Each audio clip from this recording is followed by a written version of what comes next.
2025년 세계 기독교 현황 및 전망 발표 세계기독교연구센터가 올해로 41번째 세계 기독교 현황 및 전망을 발표했습니다.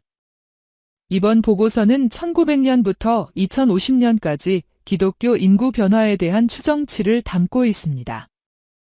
보고서에 따르면 2025년 현재 전 세계 기독교인의 69%가 아프리카, 아시아, 라틴 아메리카, 오세아니아 등 남반구 지역에 분포하고 있으며 2050년까지 그 비율은 78%에 이를 것으로 전망됐습니다.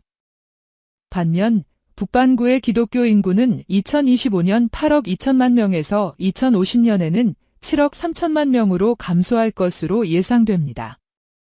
이에 비해 남반구의 기독교 인구는 현재 18억 2천만 명에서 2050년까지 25억 8천만 명으로 증가할 것으로 분석됐습니다. 또한 복음을 접하지 못한 인구는 1900년 8억 8천만 명에서 현재 22억 1천만 명으로 감소한 것으로 나타났습니다. 세계 종교 분포를 살펴보면 1900년 5억 6천만 명이었던 기독교 인구는 현재 26억 4천만 명으로 증가했으며 2050년까지 33억 1천만 명에 이를 것으로 전망됐습니다. 현재 20억 명에 달하는 무슬림 인구는 2050년 28억 6천만 명으로 증가할 것으로 예상되며 힌두교 인구 역시 11억 3천만 명에서 12억 4천만 명으로 늘어날 것으로 보입니다. 불가지론자와 무신론자를 포함한 무종교 인구는 현재 9억 600만 명으로 집계됐습니다.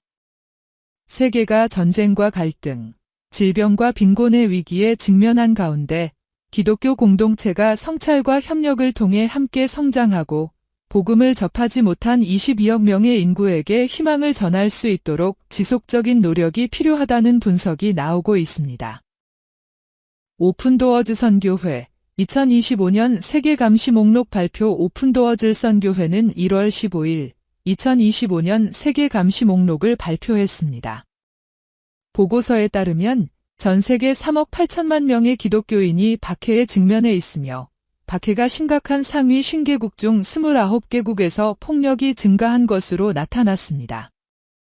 지난 한 해 동안 총 4,476명의 기독교인이 살해됐으며 이 중 3,100명은 나이지리아에서 발생한 테러와 공격으로 목숨을 잃은 것으로 조사됐습니다. 또한 4,744명의 기독교인이 재판 없이 구금됐으며 교회를 포함한 기독교 시설 7,679곳이 공격받은 것으로 확인됐습니다. 여성 기독교인들에 대한 성폭력도 증가한 것으로 나타났습니다. 신앙과 관련하여 강간이나 성희롱을 당한 사례는 2023년 2,622명에서 2024년 3,123명으로 증가했으며 기독교인과 비기독교인 간의 강제 결혼 사례도 지난해보다 200건 이상 증가해 821건으로 보고됐습니다. 2025년 세계 감시 목록에서 북한이 여전히 1위를 차지한 가운데 소말리아, 예멘, 리비아, 수단, 에리트레아, 나이지리아, 파키스탄, 이란, 아프가니스탄이 상위 10개국에 포함됐습니다. 특히 예멘은 지난해 5위에서 올해 3위로 상승했으며 군부 간 무력 충돌로 약 900만 명의 실향민이 발생한 수단 역시 지난해 8위에서 5위로 올라섰습니다.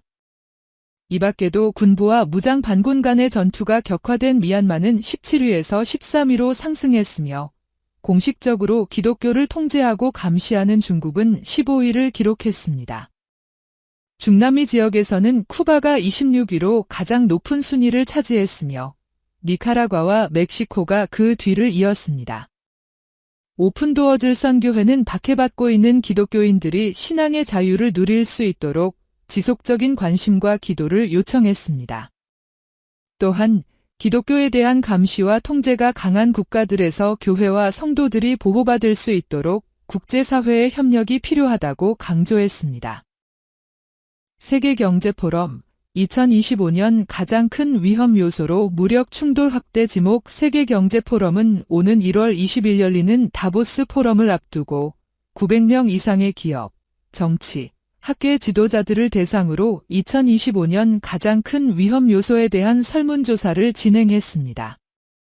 조사 결과 응답자의 23%가 러시아 우크라이나 전쟁, 수단과 가자 지구의 무력 충돌 등을 언급하며 국가 기반의 무력 충돌과 내전 확대를 올해 가장 큰 위협으로 꼽았습니다. 또한 응답자의 14%는 최근 미국 로스앤젤레스에서 발생한 대형 산불을 예로 들며 극한 기상 현상이 2025년에도 지속될 가능성이 크다고 경고했습니다. 이들은 기후 위기가 향후 10년간 전 세계적으로 가장 위협적인 요인이 될 것이라고 분석했습니다. 세계경제포럼의 네오 이사는 2024년 지구 평균 기온이 산업화 이전보다 1.54도 상승했다고 지적하며 전 세계가 기후변화 대응에 더욱 적극적인 태도를 취해야 한다고 강조했습니다. 올해 다보스 포럼은 지능형 시대의 협력 추구를 주제로 개최되며 기후변화 대응과 사회 불평등 문제 해결을 위한 국제 협력 방안이 주요 의제로 다뤄질 예정입니다. 전 세계 어린이 6명 중 1명, 분쟁 지역에서 생활 중 유니세프는 최근 보고서를 통해 2024년 현재 전 세계 어린이 6명 중 1명 이상인 4억 7,300만 명이 분쟁과 폭력 속에서 살아가고 있다고 발표했습니다. 보고서에 따르면 2023년 말까지 전쟁과 내전으로 인해 약 4,720만 명의 어린이가 이주를 경험했으며 2024년에도 하이티, 레바논, 미얀마, 팔레스타인, 수단 등에서 분쟁이 격화되면서 수많은 어린이가 강제 이주했을 것으로 추정됐습니다. 특히 분쟁 지역 어린이들의 식량 부족과 빈곤율은 34.8%에 이르렀으며 학교를 다니지 못하는 어린이도 5,200만 명 이상으로 조사됐습니다.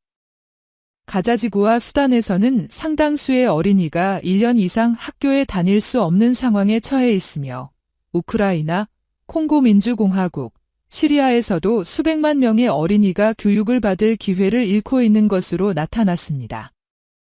또한 분쟁 지역 어린이들은 의료 접근성도 크게 제한된 것으로 드러났습니다.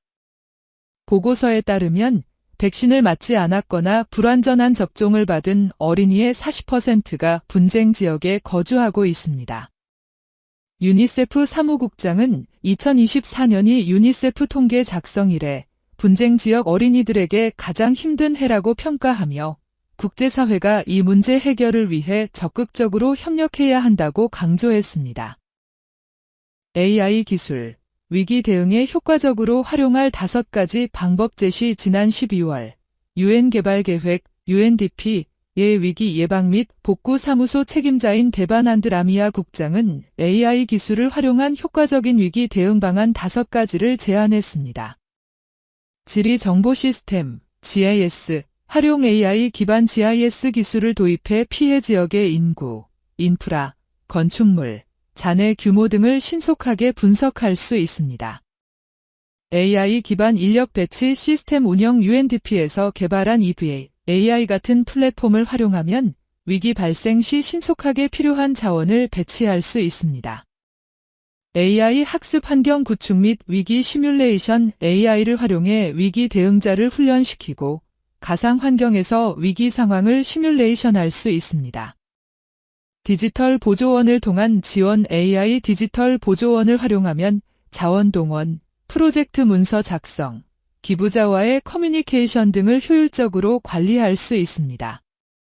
조기 경보 시스템, DWS 및 위기 위험 대시보드 활용. AI 기반 조기 경보 시스템과 위기 위험 분석 대시보드를 구축하면 과거와 현재 데이터를 기반으로 미래 위험을 예측할 수 있습니다.